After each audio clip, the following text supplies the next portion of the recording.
Hey, welcome back. This is the KTS Reviews Creative Corner. We are now on episode 17. Joining us today, all the way from the Rocky Mountains in Utah, is the keyboard artist Erik Jensen. Hey, Erik, thanks thank for you being for here. having me here. I'm excited to be here. I'm excited too. This is going to be fun. So, quick introduction to Erik. He was a BS Art Education major at Utah Valley University. He is currently working full time as an artist, and what he is most well known for is his medium. Erik actually makes art murals out of old computer keys, like keyboards, and he upcycles them, he dyes them, he comes up with these really amazing, like pixelated style murals based around that medium. So we're excited to have him here today to hear a bit of his story and just get some Awesome. kind of advice from him. Yeah, to start off, Erik, can you tell us a little bit, just kind of your experiences with art, like how you got into keyboard art and just kind of where it's gone It to is from kind there? of a funny, trendy, weird thing that I've landed on, and I've enjoyed it very much. I did art for years as a young kid. That was my language because I was born deaf, and you'll notice that in my accent, I have a little bit of accent. I was born deaf. But I learned how to talk because my family taught me oral first, so they taught me how to speak first before I learned sign language. So growing up, I always felt art was my first language, and I tell people that art is my first language, and English was my second, and sign language was my third language. Yeah, that was the best way I could communicate because I didn't speak both full sentences until I was 5. And so that was my way of communicating and telling what I was feeling and things like that. So I did art all growing up.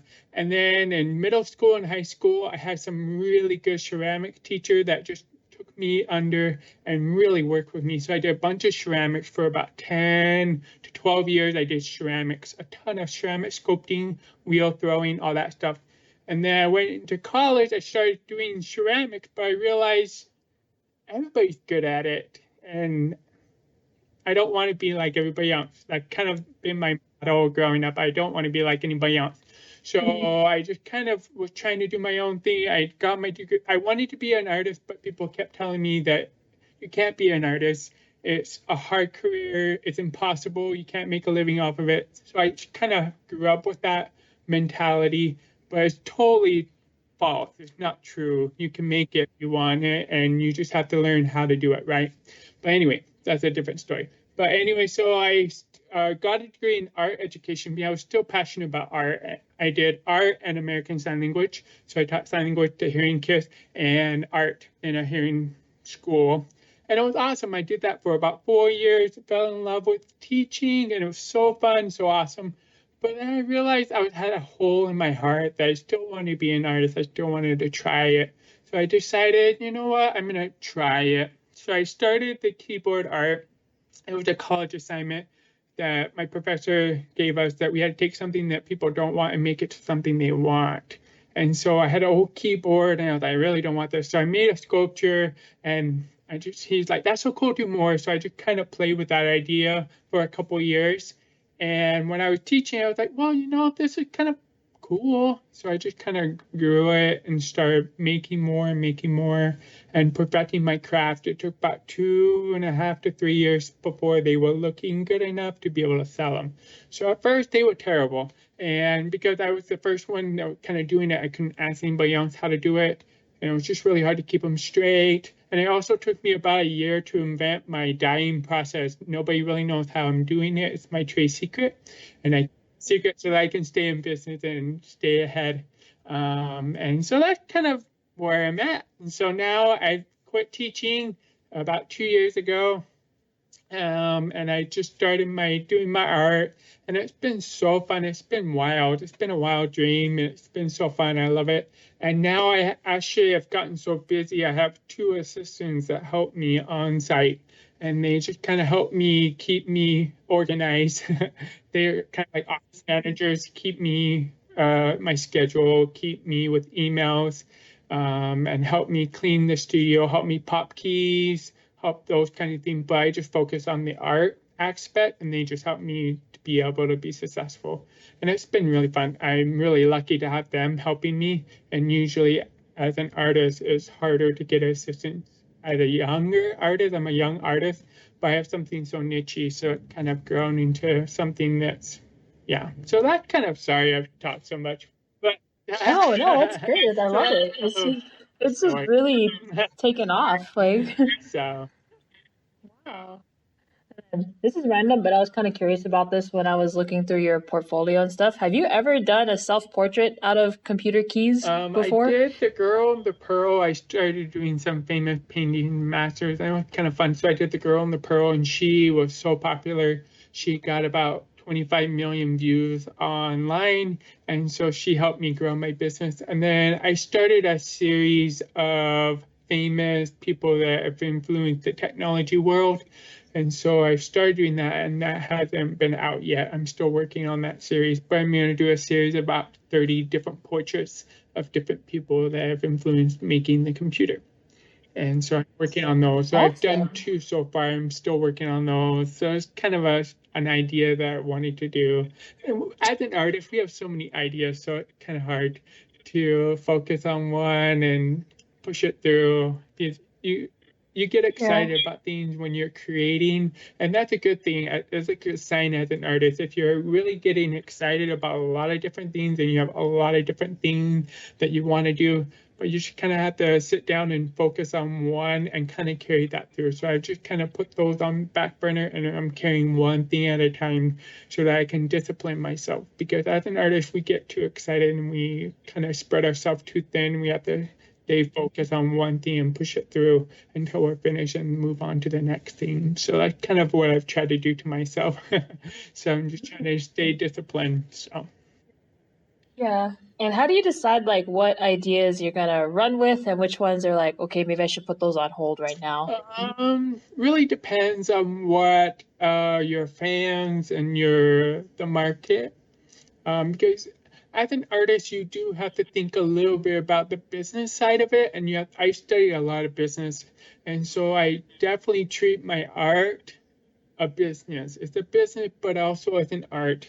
And so you have to be careful. You don't want to treat it too much like a business, then it jeopardizes your Kind of lose creativity. the Yeah. But you don't yeah. want to treat it too much creativity and have no business structure, then you kill yourself because you're not going to be able to pay yourself and you're going to become that stereotype of starving artist.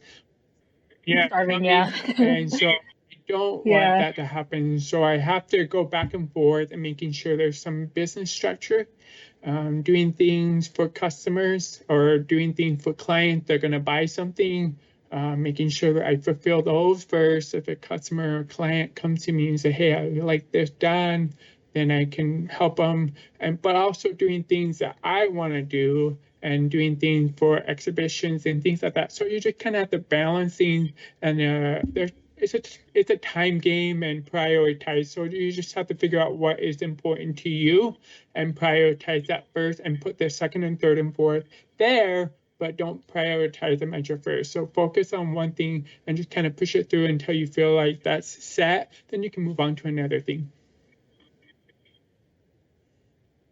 Managing Yeah. it, doing the like you said, the business and the passion, Yeah, making you sure have those two to make things sure kind you of do balance out. both, because you really have to keep your business Yeah. going, and you have to treat it in a way a business, but as an artist, you need to be an artist, but you do have to do some business Yeah. things to help you be successful.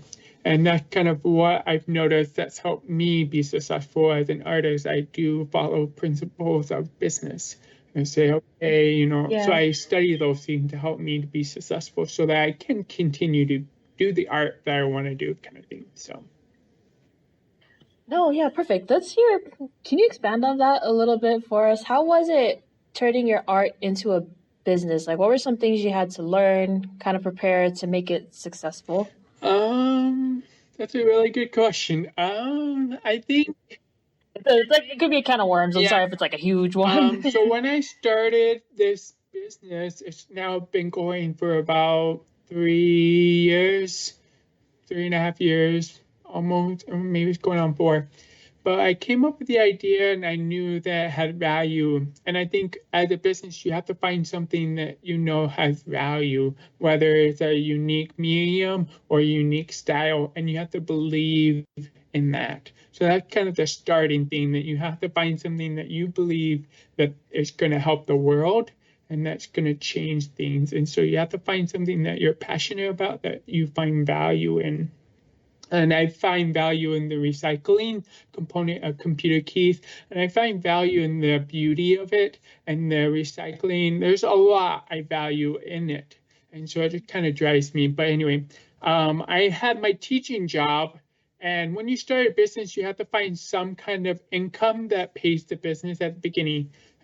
So I had some people loan out money to me. We inherited some money, so we use that, some of that. So we just kind of piece money. We use some of our savings, because when you start a business, it needs a lot of money to start. And so I just kind of put those things, yeah. And I still teach. I taught when I started the business, and I did the business on Saturdays and night times. And then over time, I started quitting teaching. I did half time, because I still needed that income. Because I couldn't live off of the business. The business was not providing for me. And then I kind of did that for a couple of years to half time, so that the business was not paying me, but I was putting all my time and money into it. And then it wasn't until the third year, or the second year, third year into business, was starting to make a profit or starting to make money. And so you have to sacrifice a lot for that beginning business. So you have to really sacrifice your time and your energy and put into it and believe in it and not give up. Because it's really hard at first when you're like, I'm putting thousands of dollars and thousands of hours and so much energy, and I just want to give up. I'm not making it. But most businesses, they don't make a profit after 2 or 3 years. So you have to remember that you're not just going to make a profit off of your first piece that you make. It's going to be the 5th or the 100th one. So you have to just keep pushing through and not give up. Wow, yeah. So in a way, like your teaching, your day job was My teaching funding job, your art yeah, so that business. was still giving me income so I could live. So I was Yeah, so that money was still helping me live, so that I didn't have to live off of the business, because I wanted to have his own income and kind of his own thing. And I started his own bank account, like his own checking, his own credit card, and I just keep the money separate. And I say, okay, this is business money, and if something sold, I put it back into the business. It didn't come to me, and the business paid me. So I was able to keep it separate so that it can grow, because it needs money to grow. It needs capital and revenue to grow. And you leave it alone. If you rob it, then you're going to kill your business. And so I kind of let that be. For sure. So, couple questions on your artwork. I know you've done a lot of pieces. Is there, or what piece have you worked on that's been especially significant to you? Oh, I think artwork for me, they're kind of like children. When I have it, I'm like, oh, this is the best one. And then I make another one, and it's like, oh, this one graduates. Now this one's the best one. This one's my favorite child. They're all so special in their own ways. I can't really compare them because they're so unique and they're so special. And so I just kind of had to let go of that. And also I put so much in myself into the artwork, and I just have to let go, because I know it's gonna go to somebody else, and somebody else is gonna enjoy it just as much or more, maybe more than me. I hope they enjoy it more than me. And Yeah. but I think we both love it just as much, I think. But just letting it go and letting somebody else enjoy it. So I don't really have a very one that stands out to me. They all are so special in their own way, kind of thing, if that makes sense. Yeah. For you, you kind of find that fulfillment in just sharing it with someone else and watching them get to Yeah, enjoy it too. Yeah. yeah. Kind So if of. I find Oh, somebody that's that awesome. enjoys it just as much as me, then that beats it, and that makes me so happy. Yeah. So. So, kind of adding on to that one, did you ever make a piece that you didn't like? Oh, of Or, course. you know what I mean? Of Like, course. There's some that have a love-hate relationship. I love it, but I hate it, and I can't look at them anymore. I did one, I think it was my third computer key art. It was terrible. the colors were not working. I actually took a hammer and smashed it, threw it away, What? and it felt so good, it felt so good to destroy it because it was kind of, sometimes you have to destroy your art to appreciate the process. It's more about the process for me than the outcome. And so a lot of people value what I'm making, the outcome, but I'm so much far more interested in the process of taking these computer keys that are totally reject, so gross that people don't want, and clean them up and dyeing them and respecting the material, the element of it, and making them beautiful and taking one by one. It's a very tedious process, but I love it, and it's so fascinating to me. And to take something that people totally don't want, like people are like, hey, I'll pay you to take my keyboard, like they don't want it, and it's going to go in the landfill, and take it out of that position and make it something way more valuable is so interesting to me that people are willing to pay a price for it. And so it's the process way more interesting than what I make, really. So for me, it's the process, really. In one of your YouTube videos, you mentioned like how you're gonna have to help me. I'm trying to remember exactly what it was, but something like how sometimes people might feel like garbage and kind of like old keyboards, and you can still take them and fix them up. Do you know what I'm talking about? What I'm referencing? Yes, Yeah, can yes. you? I'm always, and when I make my art, I'm always reminded that every day I think of each key as each day that we're working and we're doing things. There's thousands of keys into my artwork, and sometimes we don't see the whole picture of what we're becoming. And so I'm reminded when I'm doing one by key, some keys are ugly and sometimes they don't die quite right, or they're a little like ruined, like the lettering came off from being used so much. But that's what makes it so beautiful. Because when you look at the picture, you don't see that. You just see this gorgeous picture that's coming out and the texture and all that. But you don't really see the keys that are beat up and stuff in the artwork, but they're all there. And so I love that. And so I'm reminded that sometimes I make stupid mistakes, or sometimes there's not an okay day or a bad day, but it still adds to the picture of life, and it's still worth keep going Yeah. and to not give up. Oh, I love that. And this kind of just reminded me of this, so I want to backtrack a little bit. Do you remember earlier you were saying how when you would tell people you wanted to be an artist, there was a lot of kind of just doubts, negative connotations, like it's hard to make a career in art and all of those things. You personally, how are you able to push past that and kind of see yourself as becoming successful? It was hard. It was hard because years and years of people fighting against you and saying you can't do it, you're not going to make it, and I still have people think that I'm not going to make it, even though I've done so well in the career and I've made a name for myself and I'm doing really well, and I'm able to pay for my living, and I don't need another job to pay for my living. My art provides me, and I don't have a problem. And it's so wonderful to be able to do that and prove people like, you know what, if you do it, if you stick your mind to it.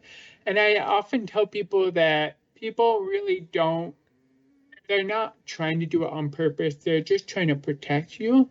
And so they say that because they've seen so many artists fail, and so many people out there, they're stereotype starving artists, Yeah. and they don't want you to be one of those, and they love you and they care about you. And so I think they just kind of did it out of obligation or so-called love. They just care. Yeah. And so I had to realize that they were just trying to protect me and they were trying to help me, but I know what's best for me and I know what's best. And so I can use that. And also I have a wonderful wife, and she is so supportive, and she's always been on my side and Always in my your team. corner.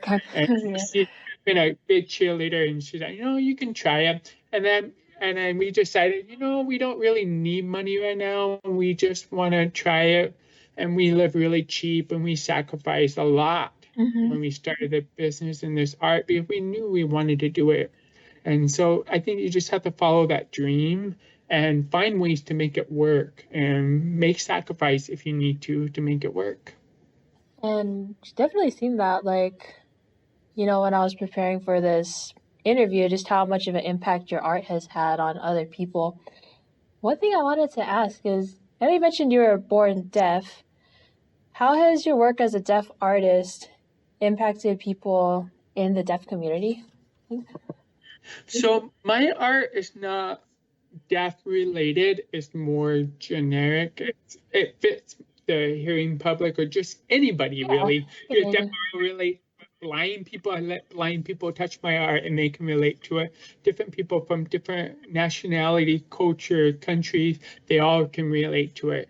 And it's so fun because I've talked to people all over the world, from Russia to UK to Australia to Brazil. Every day I talk to different people all over the world, and we talk about my art, and it's so fun to see how they react to it. And so it's just I'm more interested in the human soul, and touching that. And we all have different things, whether we're deaf or we're blind or we're from different countries or we have different experiences in our lives. And so I just kind of taken my experience and try to share it. And yes, I am deaf. And so a lot of deaf artists tend to do deaf related or deaf topics in their art. And I decided not to do that. And I rather just express my soul and me as a human. And I'm just trying to help in that way. And I also get to teach people about the deaf culture and things like that. And so I use my art to teach people about the deaf culture and things like that, but I don't really have to use a deaf subject Yeah, to teach it. I can just teach it by being who I am and just by creating my art. And so I do a little bit of deaf subject in my art, but a little bit, but not too much. I just kind of focus on what's exciting to me, what's going to make me happy, kind of thing. that's good. Yeah, just like focusing on, like you said, the human aspect of it, not necessarily Yeah. the deaf versus hearing thing. Oh, I dig that. That's great. Um, so, oh, really?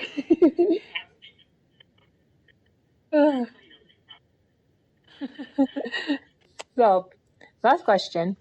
What advice would you give to other creatives? Just kind of some final words, people that are interested in kind of pursuing their dreams.